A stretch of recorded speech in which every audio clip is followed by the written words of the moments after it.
What's up, everybody? Another episode of Smoking the Truth podcast. I'm here with Steven, and we got a special Woo! guest.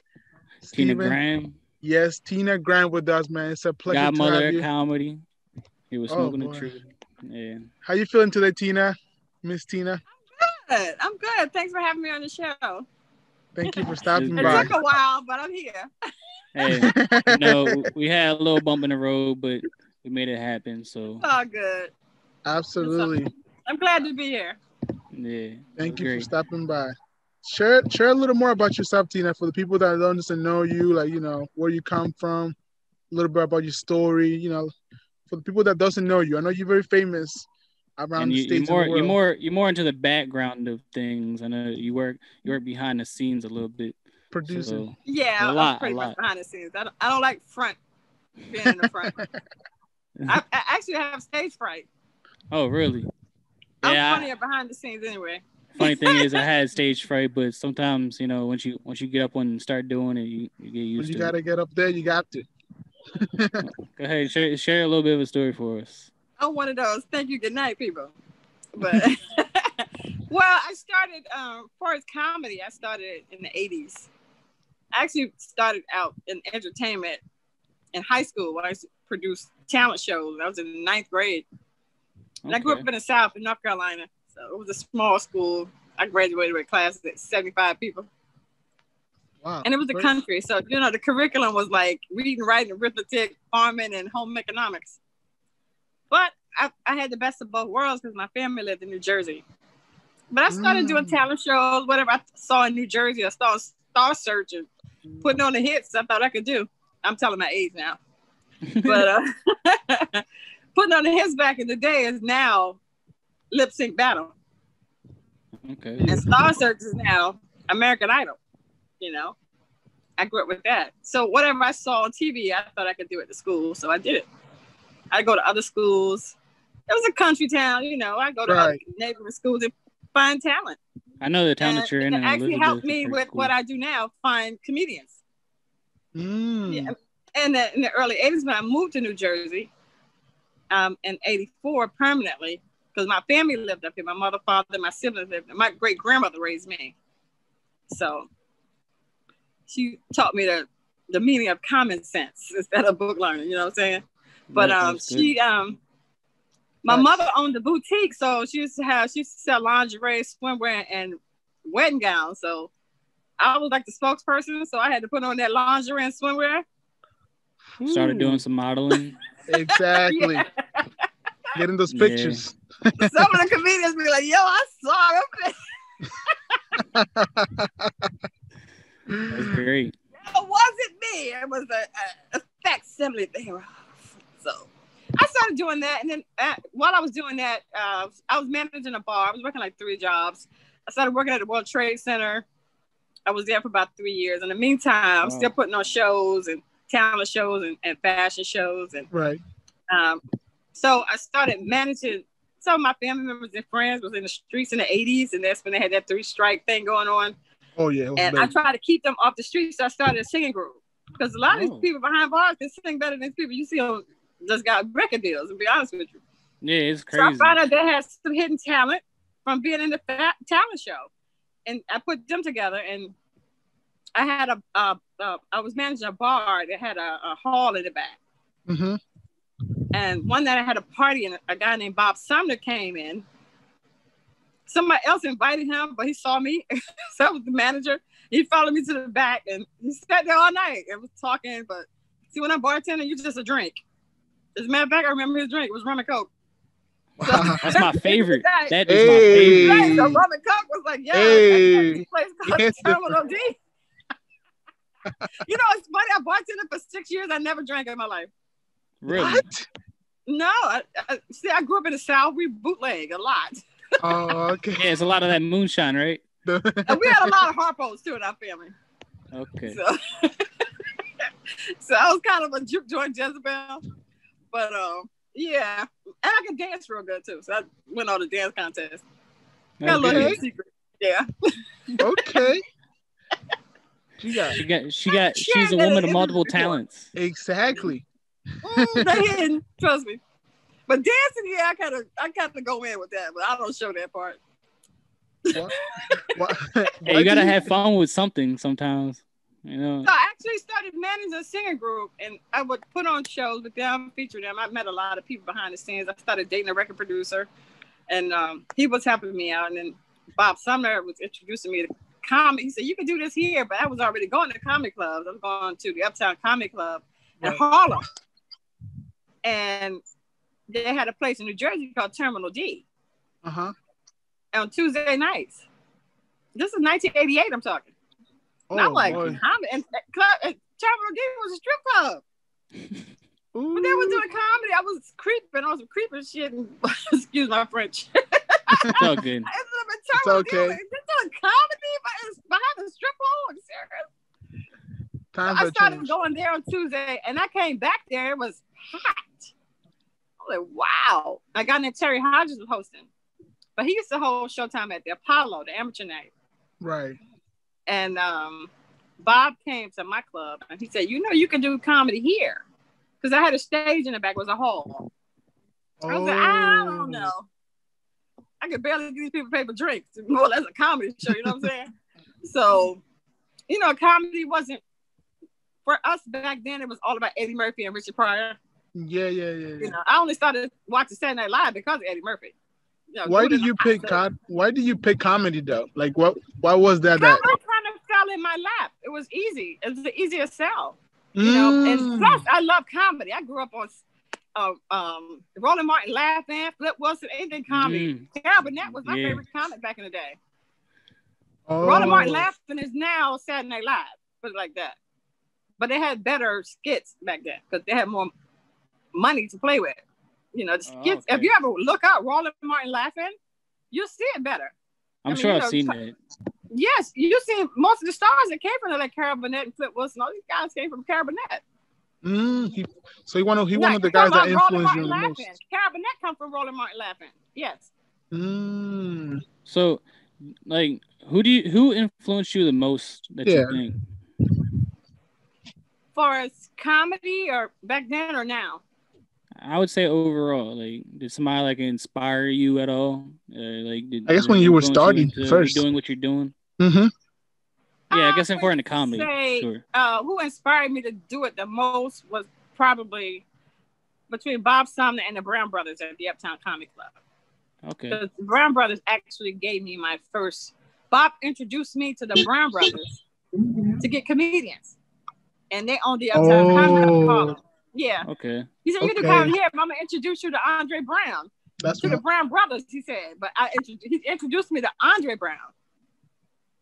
That's wonderful. And so Andre, he was obliging me. We're getting comics on Wednesday nights. And guess what? I still do Wednesday nights. Still doing to today. Yeah. My first show was hosted by Hamburger. Do you still do the stuff at the 78 Lounge? Is it? 78 Lounge is on Wednesdays. Yeah, that's where I went up there. They're closed now. Yeah, they're closed now.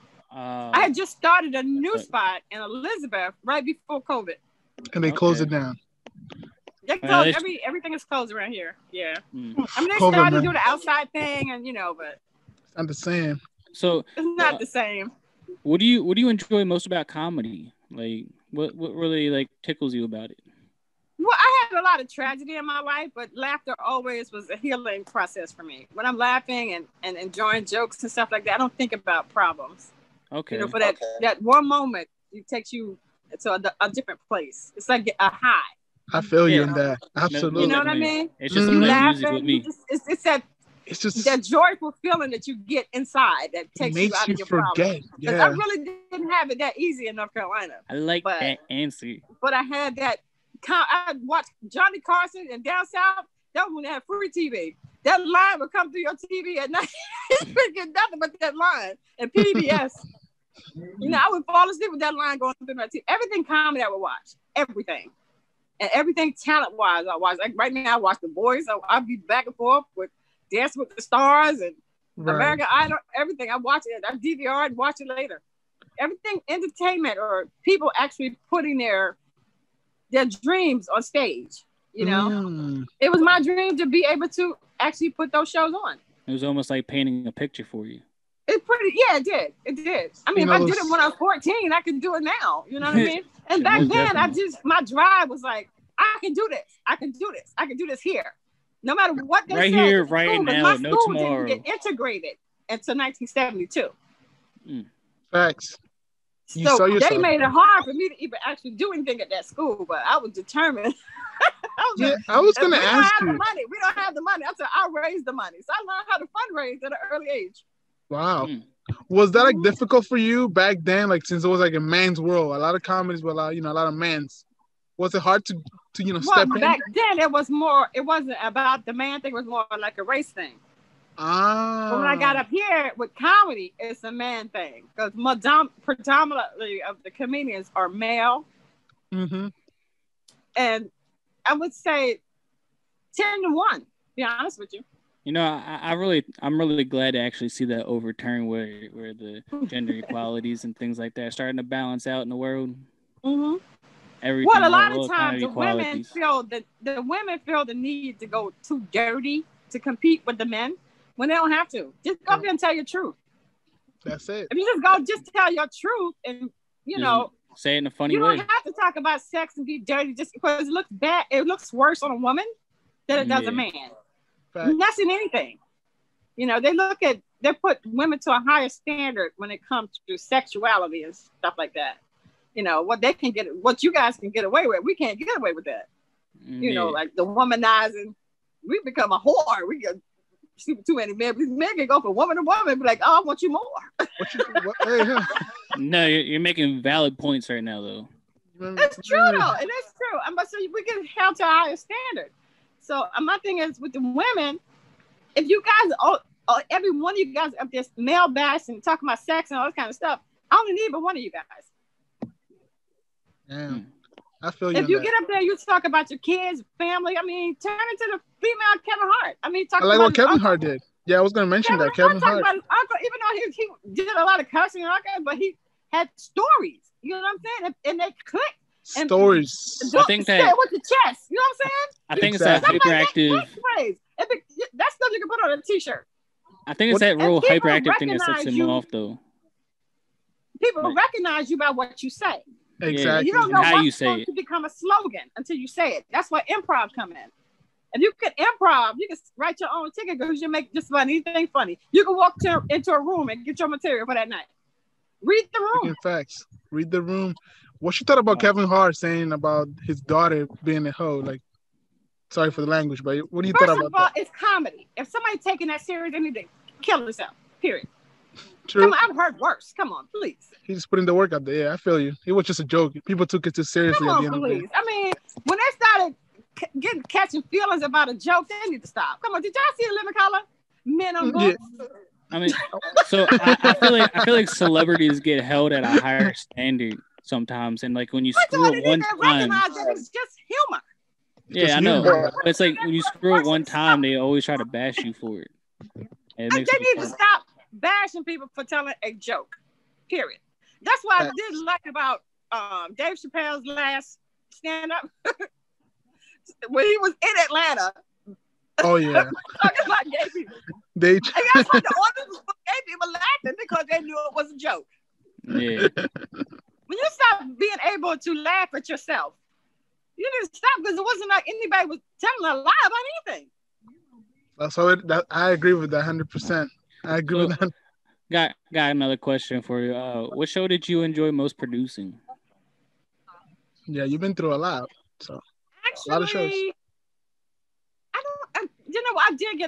I did like the Uptown Comedy Club. Mm-hmm. I would say that was the best one because they didn't only just have stand-up, they had sketch comedy. They had sketch, stand-up, and hip-hop. They grew together. Because in 88, hip-hop was underground too. Yeah, it was. Hip-hop on Soul Train. And Uptown Comedy Club provided a visible platform for hip-hop. True. It was the only TV show that was actually featuring hip-hop. They didn't even put R&B on it. The closest thing they came to R&B was R. Kelly and Public Announcement. They even had Luke on there. And it was a clean show. It was a clean show. It was harder to get comedians because a lot of comedians, they kind of pattern themselves after Def Comedy Jam, but Def Comedy Jam came from the Uptown Comedy Club. Oh, really? It all connects, yeah. That was the deal.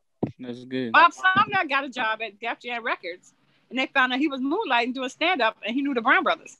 Because Uptown Comedy Club, not only did they have the hip-hop artists in there, letting them go on stage, the producers was in there too. Puffy was an intern coming to the Uptown Comedy Club. Wow. And Russell was there every Sunday to get a laugh. And Flex Alexander was a dancer for Salt and Pepper. He became a comic. Because every week they would say, does anybody want to be a comedian? They get up there and get their little 5 minutes of fame. And up and then there, they have workshops during the week to teach you how to actually be a comedian. Yeah. Gotta put the work. 5 minutes of people watching you to overturn your whole life. Yeah, I mean, one joke could change your whole life. That's how a crazy. lot of people become comedians. If you ask them in an interview, they would say somebody dared them to go up. Mm-hmm. Yeah, I've heard a lot of those stories. I heard the stories from some of the comedians I've actually conversated with myself too. Mm-hmm. So that's how I got into comedy. The singer who performed at the Uptown Comedy Club on their comedy night, because they would let artists go up too. Yeah. Then the Brown Brothers. Some stuff happened, some personal stuff happened, and some love triangles is going on. It fell up.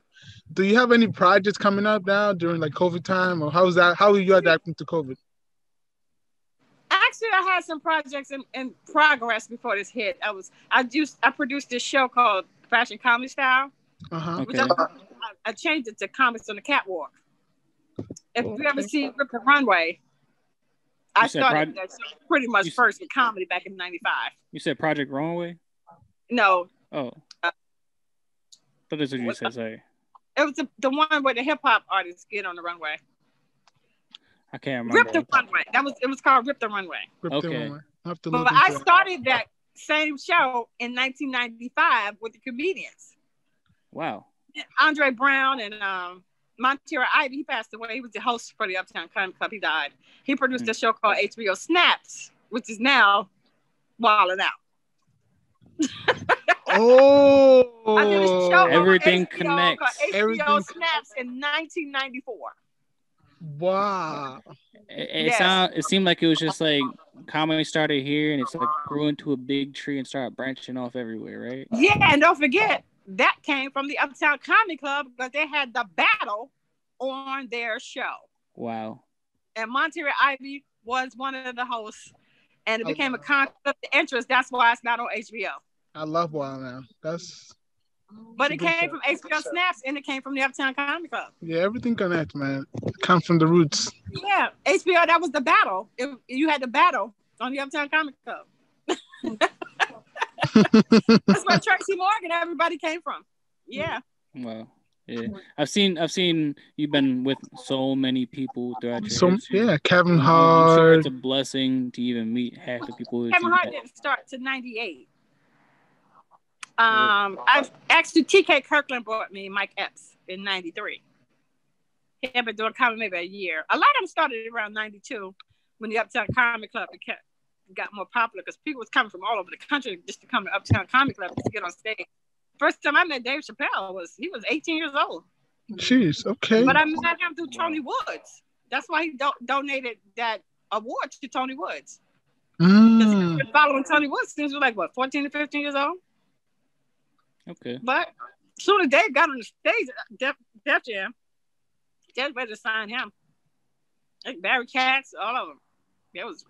They was pouncing because every station was backstage looking for that Eddie Murphy. But a lot of people got deals, that was the stepping stone, even though that's not what made them famous, but that's what people saw them first. Because Steve Harvey became famous from Showtime at the Apollo, but Steve was always a businessman. Him and Rushion McDonald, they owned comedy clubs back in the day. There's a huge business behind comedy. Like, I've been watching how Kevin Hart has branched off to many, different places. Like, he came up with the own network, he became famous. I mean, if he was 5 foot tall, I don't think he'd have it. But he was cute and, young. Do you have any funny moments with Mike Epps that you can remember? I was on tour with Mike. Mike just crazy. He's funny. Mike is kind of like more like Richard Pryor than anybody I know. Okay. Even with his background and coming up, you know, being in trouble, kind of leads to tragedy. Always leads to comedy sometimes. If you hear people's backstory, and the more tragedy you have in your life, the funnier you become. I feel like people should always know the backstory of somebody. That way, they know their general upbringing and why they are the way they are today. A lot of times, the backstory becomes your sitcom. Facts. A lot of you got something that you got a platform to build on. That is so true. And people laugh at their pain. Your very truth much is what really stands out.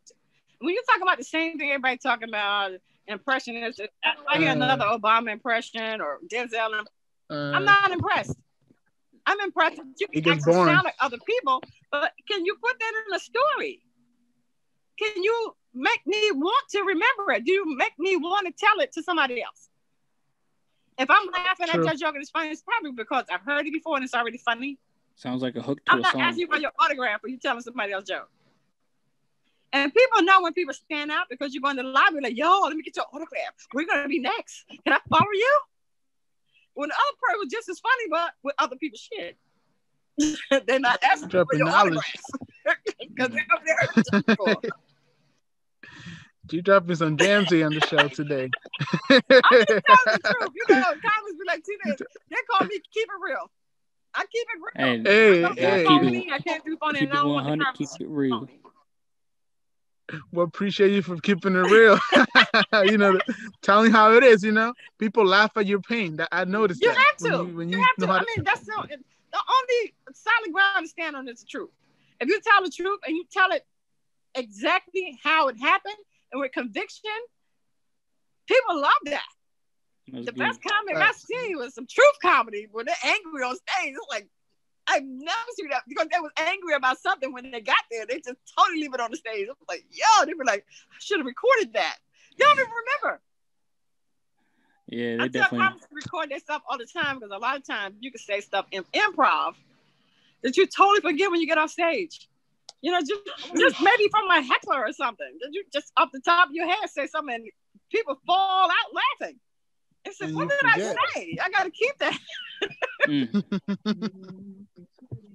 Well, Tina, it's been a pleasure. Improv is very important. I advise all the newcomers to take improv classes.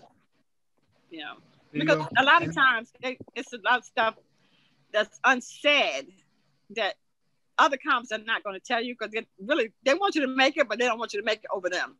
They're going to keep stuff away from you, like audition and stuff like that. They'll tell you about it after the fact. It's like, why you couldn't tell me that before? Because they don't want you to exceed over them. They don't want you to see, even on Family Feud, if it's the black people on Family Feud, I'm going for the black people. Okay. Y'all get mad when they're too stupid. Well, facts. You keeping it real with us. Well, Miss Tina Graham, it was a pleasure on having you on the show. It really was, and I enjoyed every moment of this. And I hope you had fun as well. So yeah, I feel like I know you guys. I mean, we've met before. We met like these are some great pictures, man. Where's that camera? Let me see that camera. Right here. Yeah, he got some great shots of me, man. I was down there for an audition. What was a competition? I think it was. Yeah, it was a competition down in Virginia, is where I met you. Right, and Mike. Yeah. Yeah. But I came down there with Omar. Omar! Oh my God! He's so Omar funny. Terrell. True. He's so funny. He swears I don't like him for some reason, but I like him. It's all good. Anyway. Well, thank you for having us today. We appreciate you for your time. I appreciate it's been a blessing. Let me know when it's gonna air. Yeah, we'll let you know. We'll let you know. We'll schedule it up. And people that threw them under the bus. All right, that's cool. All right, well, this has been an episode of Smoking the Truth. If you guys like what you see, please like, share, and subscribe. And you guys already know, man. Have people watch it. Let me know so I can have people watch it. Follow Miss Tina Graham on the social media. We're gonna give you a social media down below in the comments. Take care. Have a blessed one, everybody. Thank you you, Miss Tina. Tina. Be safe. You too. Stay Happy safe holidays. out there. Thank you. All right. Take care.